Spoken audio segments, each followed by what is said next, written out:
Meus irmãos, boa tarde a todos. A paz do Senhor.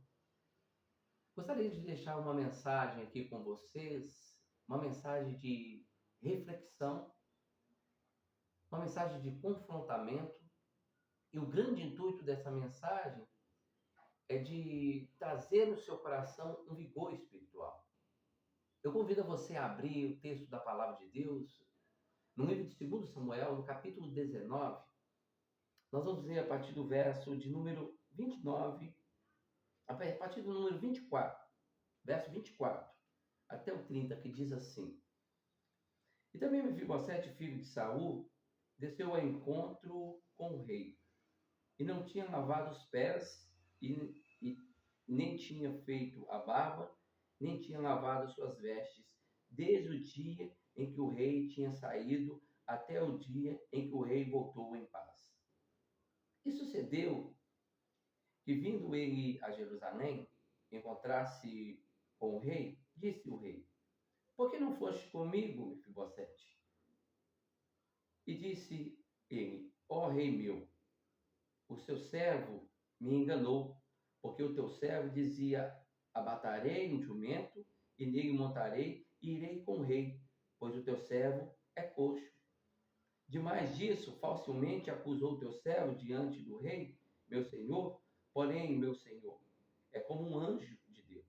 Fazei, pois, parecer bem aos teus olhos, porque toda a casa de meu pai não era senão de homens indignos de morte, diante do meu rei.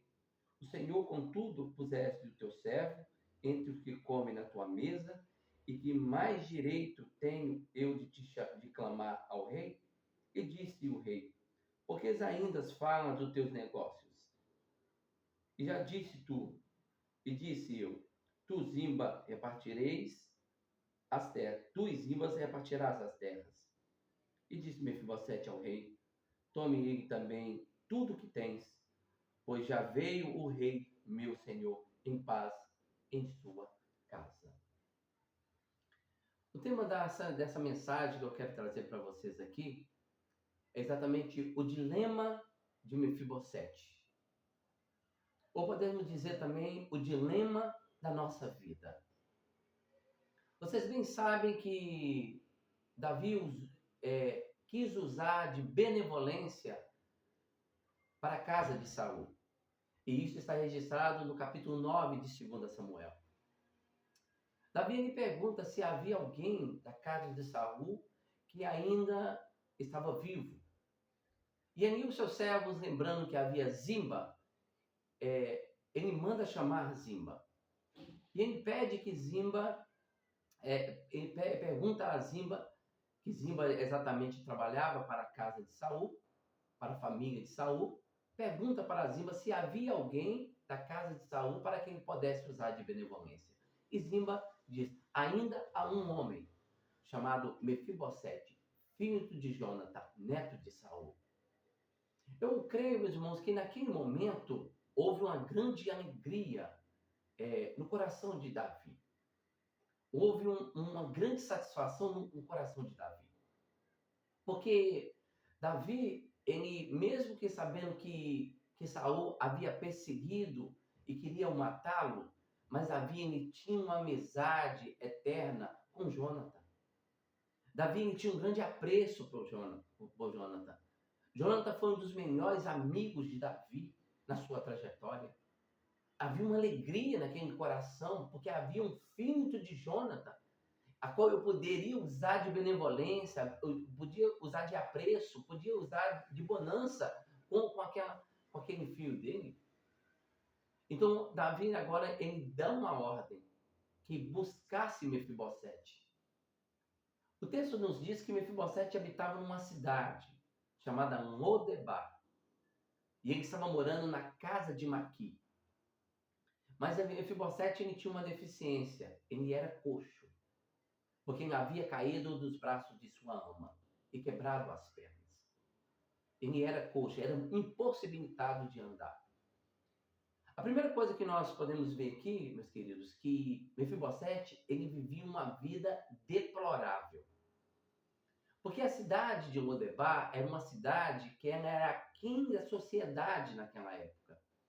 Era uma cidade a qual aglomerava naquela cidade pessoas com deficiências, como pessoas coxas, pessoas que tinham alguma deficiência, pessoas que eram leprosas, pessoas que eram cegas, pessoas que mendigavam. Era uma cidade aquém, uma cidade rejeitada.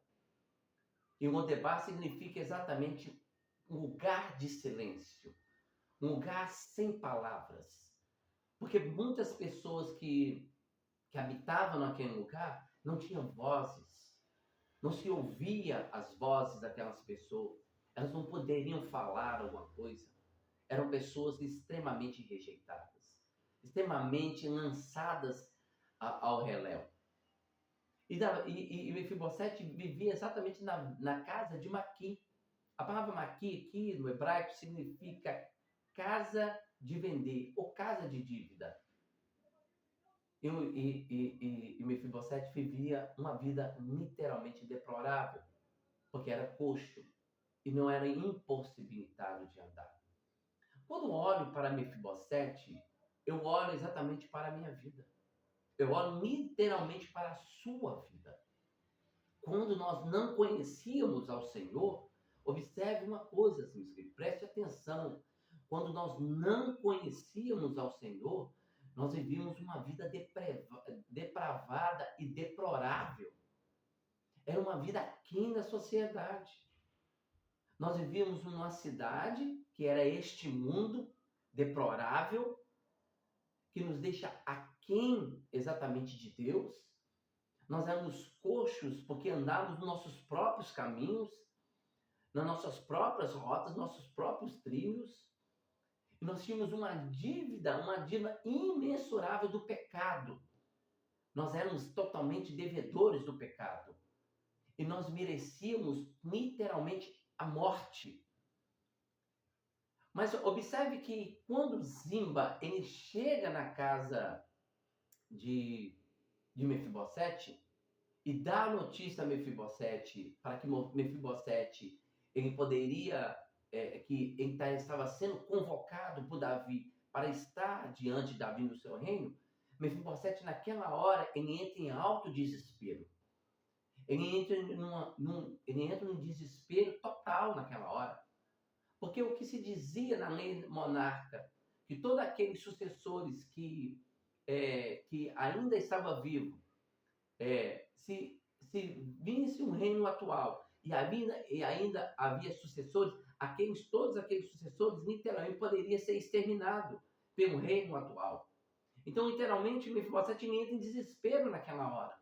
Havia uma angústia absurda no coração de Mefibosete, porque literalmente ele pensou assim: agora Davi vai me matar. Agora eu vou ser exterminado por Davi. E Mefibosete, naquela hora, ele fica com o coração pequeno. Se nós formos analisar, meus queridos, nós não merecemos nada. Nada.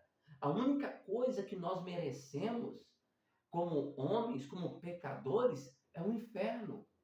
É o juízo de Deus. A espada do Senhor sobre a nossa vida. Nós não merecíamos nada. Da mesma forma que Mefibosete não merecia, mas nós também não merecíamos. O grande questão é que muitas pessoas pensam que merecem alguma coisa, porque fazem alguma coisa, porque tem um título de pessoas boas, tem um título de pessoas honestas. Eu sou assim, eu vivo assim, sou de família assim. Eu quero te dizer, querido, que você não merece nada, porque do pecado do ventre da sua mãe você veio, pecador você é. Nós éramos pecadores, literalmente, e nós não merecíamos nada. Mas quando Mefibosete chega diante de Davi, trazido por Zimba, e Mefibosete pensando que Davi iria exterminá-lo, o que acontece? Davi usa de benevolência com ele. Davi, naquela hora, restaura a vida de Mefibosete. E agora Davi, ele usando de benevolência de Mefibosete, por que Mefibosete pensava que Davi iria mataram. Porque ele mesmo expressa como pode o rei se inclinar para um cão como eu. Ele tinha consciência disso. E nós precisamos ter essa consciência, meu querido, de onde o Senhor nos tirou. Qual era a condição de vida que nós vivíamos? Nós estávamos mortos. Diz apóstolo Paulo em Efésios 2 que nós estávamos mortos em delitos e pecados. Nós éramos escravos do mundo, escravos de Satanás, escravos da carne. Mas pela riquíssima misericórdia de Deus, Ele nos resgatou. E da mesma forma que o Senhor usou, Davi usou com Mefibosete, foi da mesma forma que Jesus ele usou com a nossa vida. Foi da mesma forma que Deus usou em favor da nossa vida através de Jesus Cristo. E Ele agora restaura tudo que havia sido de Saul e de Jonathan, que havia sido de seu pai. Davi agora restaura tudo na vida de Mefibosete. E ainda de restaurar, Davi agora coloca Mefibosete para sentar à mesa com ele.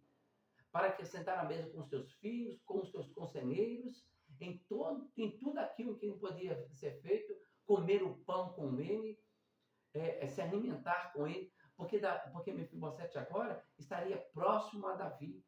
Davi queria que Mefibosete pudesse estar à mesa com ele, dialogasse com ele e pudesse estar diante de Davi naquela hora. Eu quero te dizer que isso não é para qualquer um. Isso é para quem exatamente Davi ele escolhia. Meu querido, o Senhor te chamou. E se o Senhor te chamou para estar com Ele. O Senhor nos chamou para estar com Ele, sentado à mesa com Ele, dialogando com Ele, tendo comunhão com Ele, relacionamento com Ele. Olha como isso é glorioso. A grande questão que eu vejo é que muitas pessoas não entenderam esse propósito de vida, não compreenderam esse propósito da salvação. Tem muitas pessoas que não entenderam essa inclinação de Deus, essa inclinação de Cristo para a nossa vida. E brincam com o Evangelho. E brincam, exatamente, vivam o Evangelho como está vivendo dentro de um resort. Está vivendo exatamente como um parque de diversão. Meu querido, isso é importante. Se desperte nessa hora, entenda que o Senhor nos chamou, que o Senhor nos trouxe para a sua presença, que o Senhor nos restaurou e nós não merecíamos.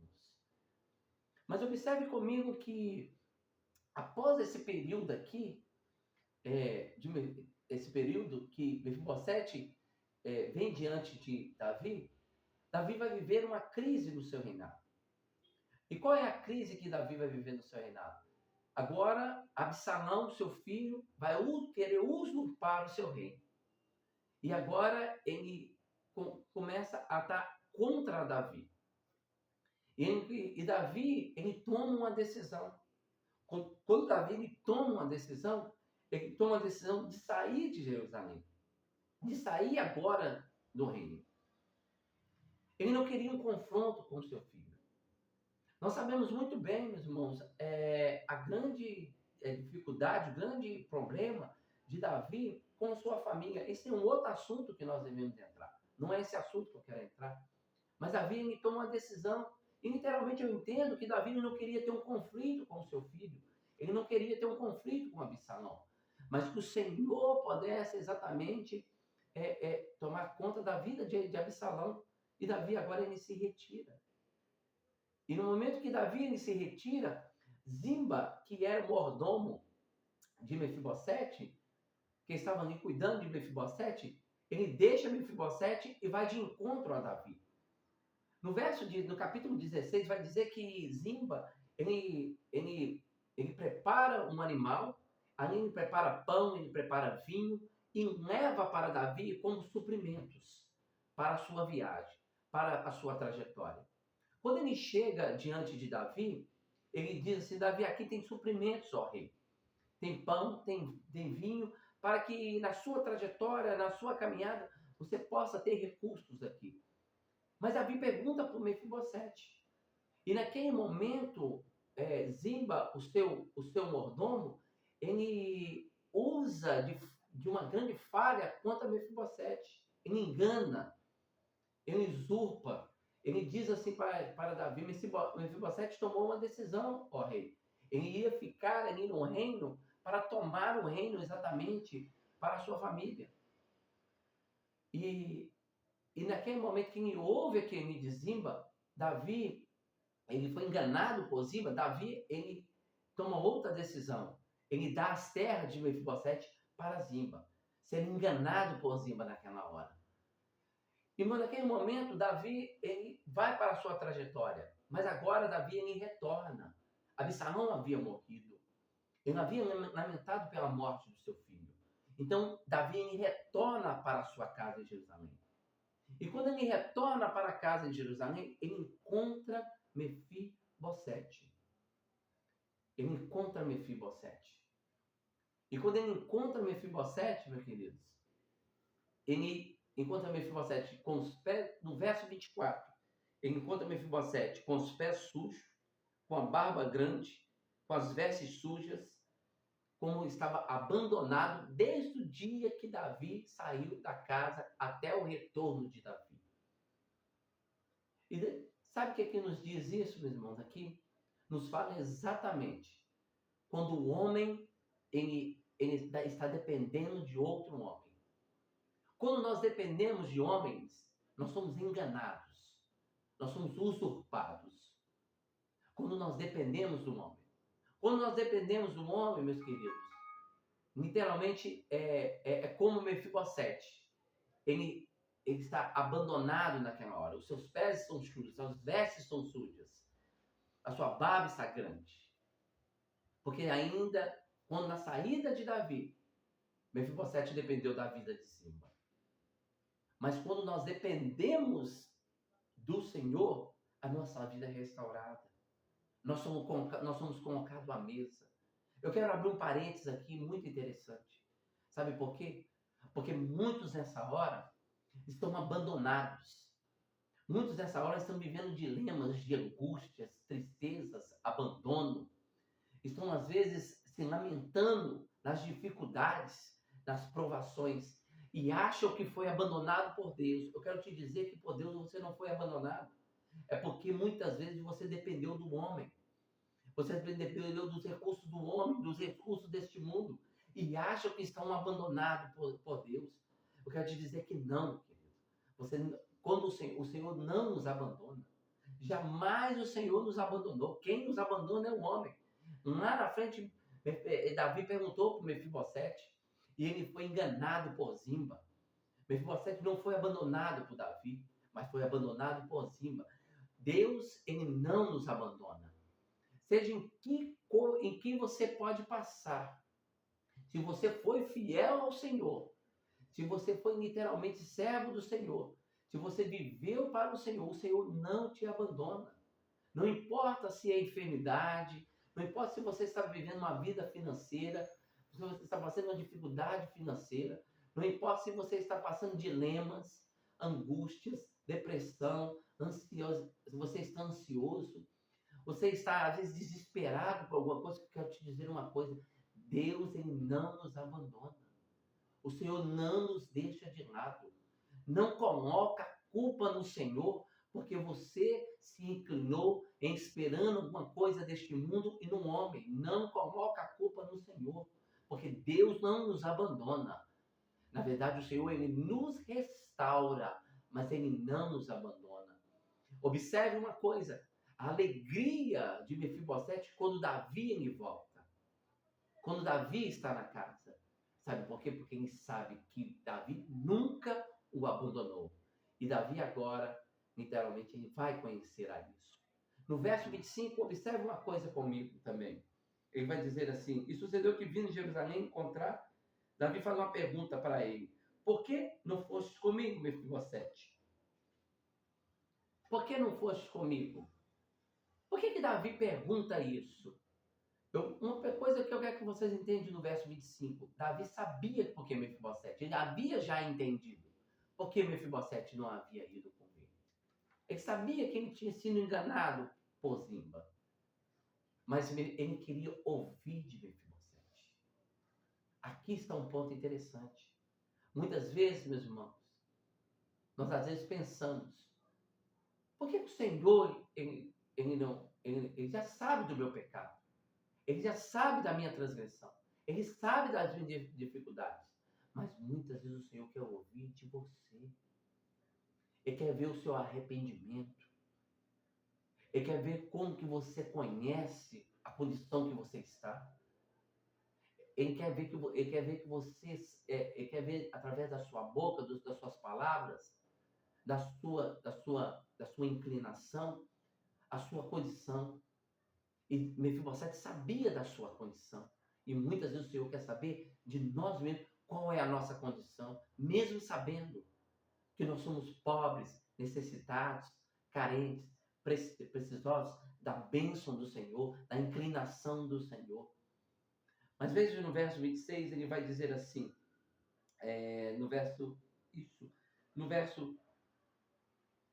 26, e disse o rei, e diz assim, no verso 27, melhor dizendo, e disse mais facilmente, acusando seu servo, meu rei, porém, o rei meu, como um anjo de Deus, fazei, pois, à vontade aquilo que parece bem aos teus olhos.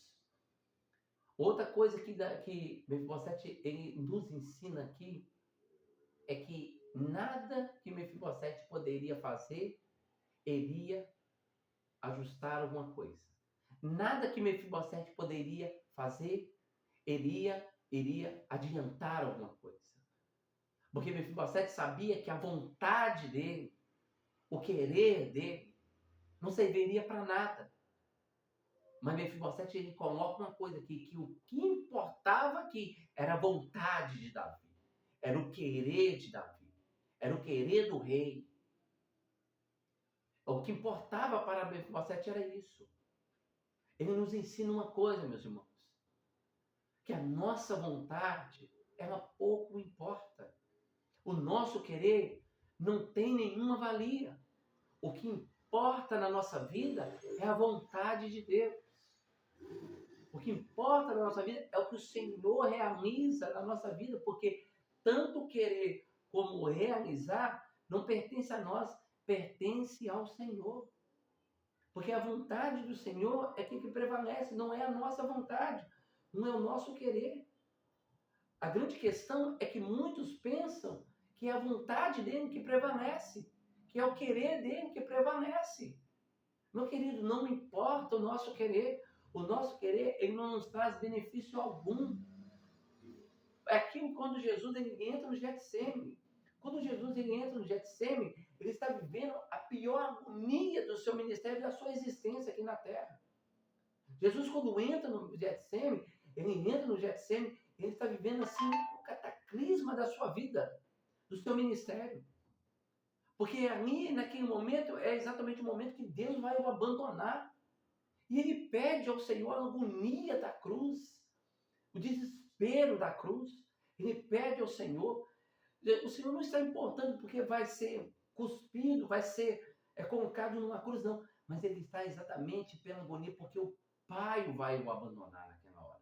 E ele fala assim com o Senhor, Senhor Deus, Senhor Pai, se for preciso, passa de mim este momento. Se for preciso, se for da minha vontade, passa esse momento. Se for da tua vontade.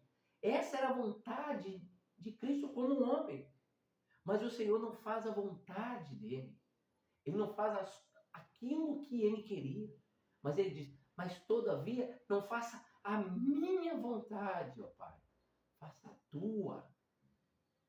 E a vontade do Senhor foi feita. Jesus foi crucificado, foi martirizado, foi feito pecado por nós, maldito por nós, transgressor por nós. Ele morreu pelos nossos pecados, ele passou a agonia da cruz para fazer a vontade de Deus. Meus irmãos, na nossa vida o que prevalece é a vontade do Senhor, não é a nossa vontade.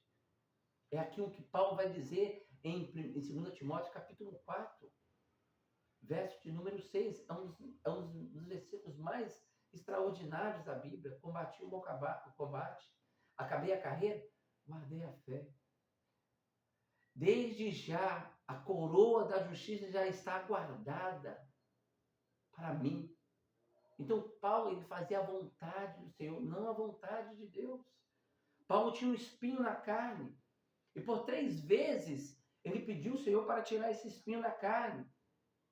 E esse espinho na carne era dado pelo Senhor através de um demônio para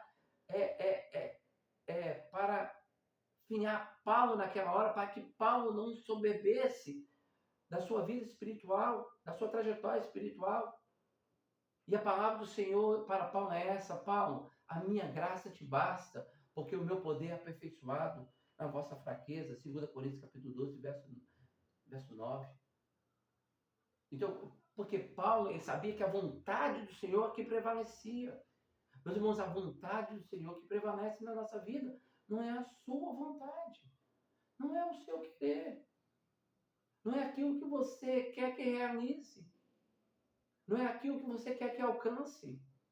Os projetos da sua vida, os sonhos da sua vida, os propósitos da sua vida não está nas suas mãos, está nas mãos do Senhor. Mas no verso de número 29, vai dizer assim: e disse o rei, porque andas e não fala dos teus negócios? E já disse eu, tu e Zimba, é para tirar as tuas terras. Verso 30, e disse Mefibosete ao rei: tome tudo, tome também tudo que tem da ele, pois já veio o rei, meu senhor, em paz à minha casa. Meus irmãos, isso aqui é o fechamento da minha mensagem. Zimba, ele não importou com as suas terras. Observe que Zimba, melhor dizendo, desculpa, Mefibosete não importou com as suas terras, que Zimba havia usurpado. Ele não importou. Davi, ele queria não causar mais conflito, porque já havia passado grande conflito com Absalão. Ele poderia simplesmente matar a Zimba porque o enganou e simplesmente ir lá e pegar as terras e restaurar para Mefibosete. Mas Davi não queria conflito no seu reinado. Davi queria amarrar as pontas, costurar exatamente o reinado, um reinado de bondade, um reinado de tranquilidade. Davi queria isso. Ele não queria mais conflitos, ele não queria mais matanças, ele não queria mais dificuldades nos reinos. Ele diz assim: então agora eu vou repartir a terra para tu e para Zimba.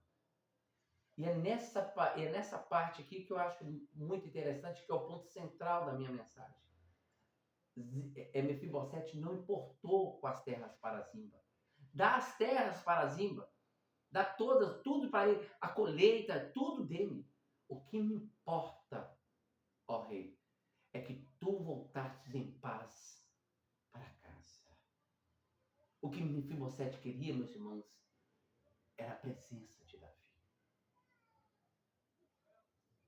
Um dos discípulos vai dizer assim: Senhor, mostra-nos o Pai, e isso nos basta. Mostra-nos o Pai, e isso, só isso, Senhor, nos basta. É claro que Jesus vai dizer assim: mas eu estou convosco. Se eu estou convosco, o Pai também está convosco. Mas dá uma olhada, meus irmãos, dentro da palavra, no sentido imperativo. Mostra-nos o Pai. E isso nos basta. Só isso nos basta, meus irmãos. Meus irmãos, não nos bastam os bens dessa vida. Não nos bastam os valores dessa vida. Não nos bastam os status, a posição social, o melhor carro, a melhor casa, a conta robusta, as viagens internacionais, conhecer pessoas ricas, importantes. Isso não nos importa. O que nos importa é a presença do Rei, é a presença de Jesus, é a presença de Cristo que nos importa. O grande critério, meus irmãos, o que tem importado para muitos é as riquezas deste mundo. A palavra do Senhor vai dizer: aonde está o teu coração, onde está o teu tesouro, ali está o teu coração. As riquezas dessa terra não nos importa. As riquezas que este mundo traz não nos importa. Não nos importa. O que nos importa para nós é a presença de Cristo, é a presença do Rei. Mas o que está acontecendo? O que nós estamos vendo? O que os nossos olhos estão contemplando? Que a presença do Rei não está importando.